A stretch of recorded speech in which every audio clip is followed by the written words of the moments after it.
Good day, here are the top stories from the Philippine News Agency.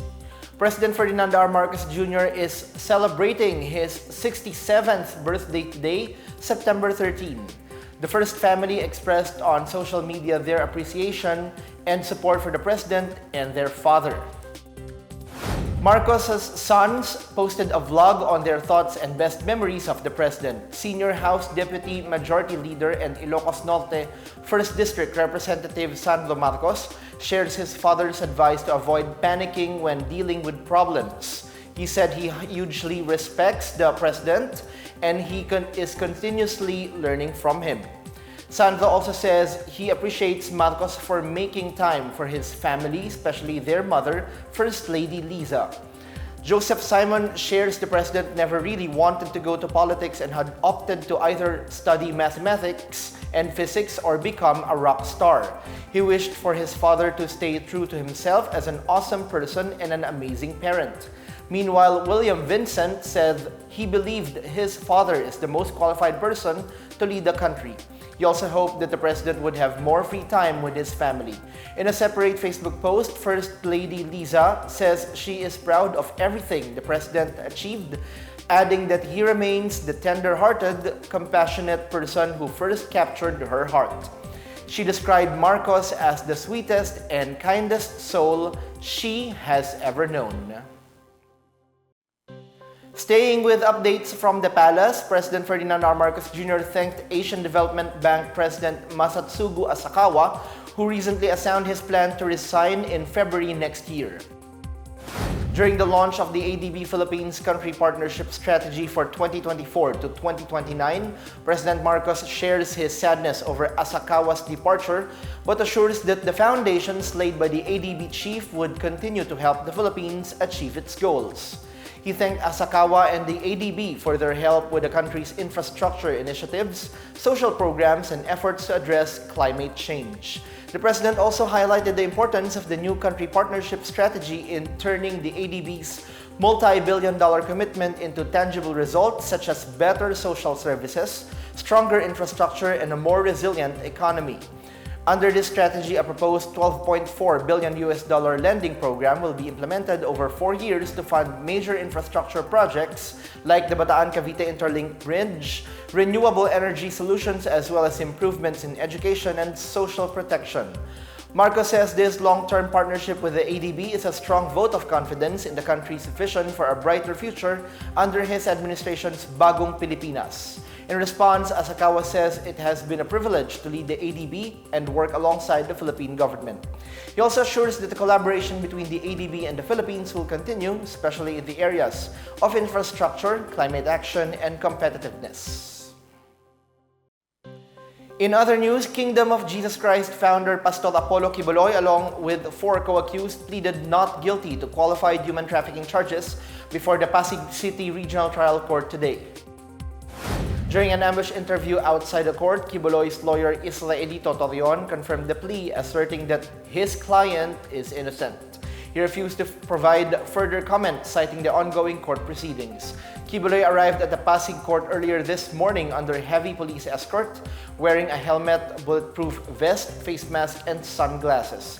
In a brief message to his followers, the evangelist said, "Tatag lang or be steadfast." Meanwhile, more legal troubles await Quiboloy as 5 more individuals have come forward accusing the pastor of rape, adding to the already mounting charges against him. Quiboloy is also facing multiple charges in the United States, including conspiracy to engage in sex trafficking, fraud, coercion, and bulk cash smuggling. His legal team maintains that these accusations are part of a plot to damage his reputation. However, there are reports that Quiboloy threatened his victims, including minors, with a private army called the Angels of Death to prevent them from speaking out on these acts of abuse. Some of these victims have expressed fear for their lives. Torion said the next hearing will be held in October. Meanwhile, Quiboloy is also set to be arraigned this afternoon before the Quezon City Regional Trial Court Branch 106 for violating Section 5B of Republic Act 7610, known as the Special Protection of Children Against Abuse, Exploitation, and Discrimination Act. Quiboloy is currently detained at the Philippine National Police Custodial Center in Camp Crame. More good news for motorists. Another round of fuel price cuts is expected next week. The Department of Energy estimates reductions on prices of gasoline between 90 centavos to 1 peso and 20 centavos per liter. Diesel prices will likely go down by 1 peso and 30 centavos to 1 peso and 60 centavos per liter. The estimated rollback on kerosene prices is 1 peso and 50 centavos to 1 peso and 65 centavos per liter.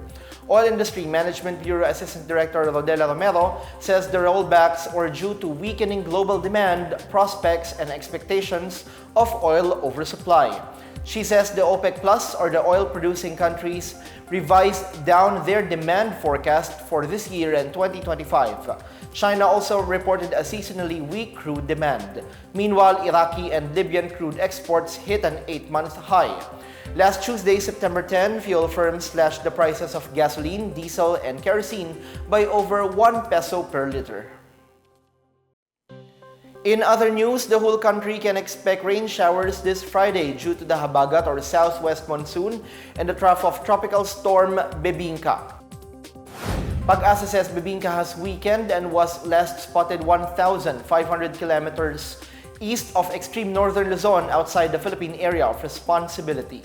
Bebinka is likely to enter Par in the afternoon or evening, but it will remain far from landmass and may exit the country by Saturday. The storm's trough will bring scattered rains and thunderstorms across Luzon, including Metro Manila. Meantime, Mimaropa, Western Visayas, Sorsogon, Masbate, and Negros Occidental will experience heavy to intense rains due to the southwest monsoon. Bicol region, the southern portion of Quezon, Batangas, and the rest of the Visayas can also expect scattered to widespread rains and thunderstorms. Mindanao will meanwhile experience scattered rains and thunderstorms.